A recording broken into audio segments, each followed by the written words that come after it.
Hi and welcome to the session on financial strategy. I'm here in Geneva, Switzerland, and today we're meeting Pamela Hartigan. Pamela is the head of the Skoll Centre for Social Entrepreneurship at Oxford University. She used to set up the Schwab Foundation, and she's one of the most connected and experienced people when it comes to all issues social entrepreneurship. And so I'm really excited what she has to tell us about how to set up an operating model, a financial business case that really helps you to take your idea to fruition and especially to make it sustainable. So come with me and we'll see where we'll find her.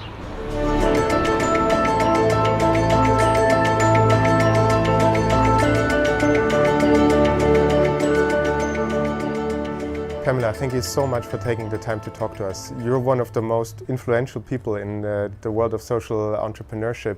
You set up the Schwab Foundation, you run the Skoll Centre for Social Entrepreneurship at Oxford University. You work with people in government, companies, entrepreneurs at the UN level. Is it possible to do something that changes the world and make a profit at the same time? Oh, absolutely. Absolutely. Changes the world for the better, I would say.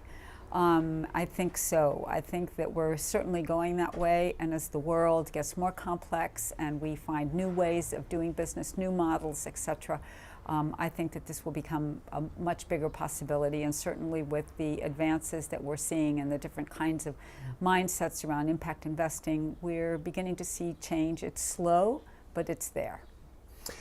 Staying with this idea of the business models, the operating models, what do you think are those models that actually are effective and are good at doing something that has an impact and at the same time sustain itself?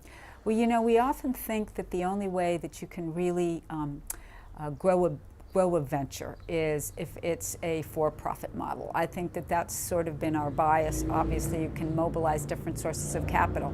But some of the things that I'm looking at are how very, very highly entrepreneurial, not-for-profit, which doesn't mean no profit. It means that they're constituted in a different way legally. Ventures are really able to engender transformational social change. I think most people, for example, have heard of the Aravind Eye Care Hospital, which is a trust, a not-for-profit model, which generates millions and millions of dollars in revenue and has transformed the possibilities for the billions of Indians who suffer from needless blindness. And basically the way they do this is through a cross-subsidization model where the wealthy are getting the same quality of care as the poor, but there's a cross-subsidization, so they might get a little bit like the airline model where you might fly in first class or economy, but you're going to the same place. And what ends up happening, of course, is that 60% of Aravind's clients are getting their cataract or eye operations for free, and the 40% are paying. Plus, they have this very interesting manufacturing plant called Orolab, which produces intraocular lenses, which has brought the price down from $100 to $2. Amazing. And so they're really able to sustain through that a growing enterprise. And they're now, working across India. The Aravind model has been, very well documented by C.K. Prahalad and others. And so I think that that's a very interesting lesson in terms of model, etc. Then also in other parts of the world, like in Tanzania, I have a great new startup called Off-Grid Electric in Tanzania, which is actually looking at all of those rural, households that are dispersed and are off the grid, but they have looked at this not as a company that comes in and puts on solar, panels, etc., but as a service model, because the biggest problem in these rural areas is really the issue of distribution and after-sales service. And so they've come up with a very interesting way of delivering that and doing great in terms of their of investing. Things like Elvis and Cressy, which is a fantastic business in the UK, which I guess their, I'd say, showcase product is the fire hose bags and luxury items that they produce out of decommissioned fire hose. They give 50% of their profits away to the UK Fire Brigade, which guarantees their supply chain, of course, and a great marketing. Who doesn't love firemen?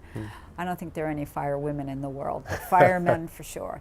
And then you have, others. I mean, there are just so many different, for every model, there's something different. Riders for Health, a charity constituted as a not-for-profit in Africa that basically has revolutionized transportation to rural areas around health. So they're working in 8 African countries, and each one of them has a different business model, a different way of generating revenue. It's hard. It's not that it's easy. If this were easy, we'd have many more, but it is tough, but it is growing. Now, our participants taking the course, they're mostly at the very beginning, so they're thinking about how to get started and how to turn their idea into something that can actually sustain itself. Thinking about all these amazing examples that you just talked about, could you advise them on how to think about your business strategy, your operating model when starting out? What are the sort of the key things to consider? I think that one of those things that my students ask me the most, which drives me the craziest, is, should I start this up as a for-profit or a non-profit? And I say, look, everything starts out as a non-profit, whether purposefully or not. You're going to start with no money. But what is it that you want to accomplish? That is really the guiding question. What is it that you want to achieve with this? If it is something that, if the mission of the organization is something that is going to be better carried out through a not-for-profit model, go with that. You can equally grow. It will have certain restrictions to it, but you can always, as you grow and as you develop and evolve, you can find different institutions, different ways, put on a not-for-profit and a for-profit, as many organizations are doing. But the key question isn't, what is my business model? The key question is, what do I want to accomplish with what I'm doing? And what will be the best way of getting me there in terms of revenue generating, etc. So that means from the very beginning I should be wondering, how do I generate my revenue? Of course, of course. That will change as you find out different things about you, but about your organization, about the reaction of your customers, et cetera, et cetera. But that's why that whole prototyping, testing, failing, prototyping, et cetera, is so important. So it's legitimate for you, in your view, to iterate, to change your revenue? It's the only way. It's the only way. I mean, what I've always sort of had a real problem with these business plan competitions, because it's sort of like in a vacuum, and what is it, some famous general said, no plan survives the attack with the enemy, or something like this. Or Bill Gates was purported to say, by the time you have a business plan, it's too late because somebody's already done it. So I think that I think it's a good discipline to have a business plan, but business plans come quite late in the process, when you've iterated, tested, etc. Then you go, okay, this is the way forward. Fantastic, thank you so much. Thinking about this process, what do you think are some of the common mistakes that people starting out could avoid easily, but often aren't because they lack the experience? I think one of the things that happens, which is sort of amusing to me, is the entrepreneur has this great idea. And then instead of going out there and finding out as much as they can and sharing, they go, oh, I can't share this with anybody because someone will steal my idea. That's laughable. I'm really sorry. Someone's had that idea somewhere. And the most important thing for you is to share it, to get feedback, etc. But somehow in that first phase, what happens is the entrepreneur sort of locks him or herself up in a box and kind of says, okay, I'm just going to plan and really figure this out. But it's all intellectual. There's nothing really where they're actually sharing this idea, improving on it. You will benefit so much more from getting, a diversity of opinions from a diversity of different types of people, finding out much more about what's out there. Who is your competition, or who could you, or what is out there already that you can improve upon? It doesn't have to be a brand new idea.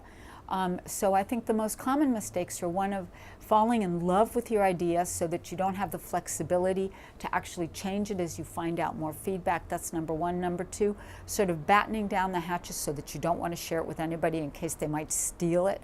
So those are some of the common mistakes. Anything that you would recommend people in the early phases with regard to financing tools, or is there something where you say keep away from that at the beginning or focus on this a little bit more? I'd say just go out and test it and do it. you're never going to know whether it's going to be actually, viable unless you go out and you test it and you do it. And face it, at the beginning you're going to be poor. You're going to be poor for a long time. And if you're not ready to do this, maybe you're not an entrepreneur. I think the thing that people don't realize is that there are really very few entrepreneurs in the world that are willing to really have the resilience to actually put up with what it takes to be an entrepreneur. We had an entrepreneur the other day in class. It took him 17 years to get his first product to market. He stuck with it. It's not that it was easy, it was bloody hard, but he stuck with it. And in the end, it's revolutionary, it's fantastic. But you're going to have an awful lot of naysayers. So get used to the word no. It's the most common word you're going to hear. Thank you so much. You spoke about some of the opportunities that are out there with the change that we see in the world. Is there something that you think of particularly where you think people that are starting out should actually think of or get engaged with or look into? That's a really good question, because to me, the thing is that it also has to be something, it's not like, let me go find an opportunity. It's like, what do I feel strongly about? It's what's your pain point, rather than let me be sort of calculating about identifying an opportunity and how can I make a difference. There has to be some, it's not so intellectual and how can I say, dispassionate. If you don't have the passion for the topic, even if the opportunity is there, you're probably not going to pursue it. So if the opportunities are in health technology and you're like, that really doesn't interest me, you're not going to be a great entrepreneur in that area. Or maybe there's something that people go, oh, everybody's done that. And you're like, no, I can do it better, I can do it better, I can do it better. Go for that.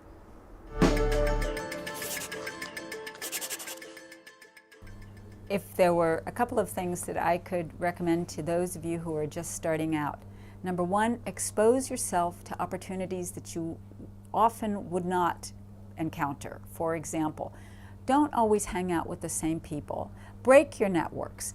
Go to and meet people that you've never met before. Share your idea with them, because it's quite amazing to see how important diversity in terms of getting feedback is for whatever it is that you're doing.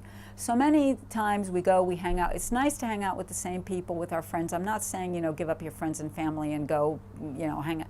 But make yourself take that extra effort to be exposed to circumstances that you wouldn't normally do, because diversity is really the key for getting different kind of input. Then be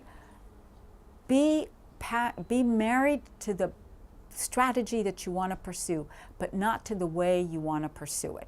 There might be, there are many different avenues to get to where you're going, to where you ultimately want to be. So be flexible enough to understand that you may have to, not go with plan A. You may have to go with plan B, C, D, E, F, G, all the way down. You may completely change your business model.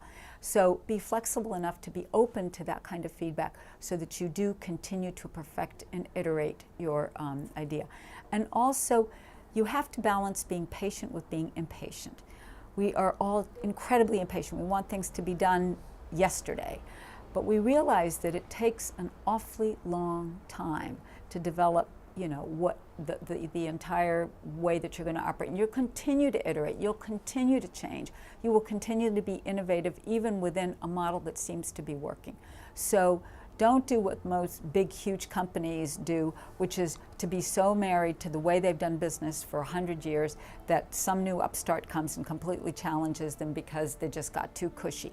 Always question what you're doing. Always question how you can do it better. Thank you.